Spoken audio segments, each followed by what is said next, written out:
Hi everyone, I'm Welder Crystal. Today I'm going to weld this special semiconductor pipe by using this 8-touch welding machine.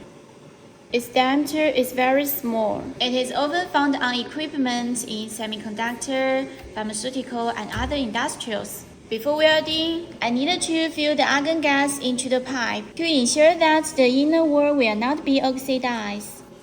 Okay, now we fill the tube with argon. The parameters have been set and now we start welding. Okay, the welding is begin.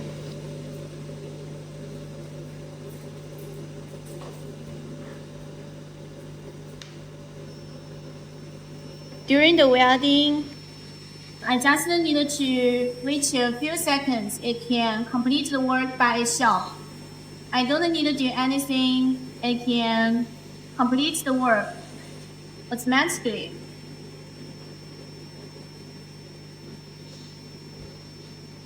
It just need to take a short time. Okay, the welding is finished. Let's see the welding effect. And you can see whether the infection can reach your requirements. This is the weld on the outside of the pipe.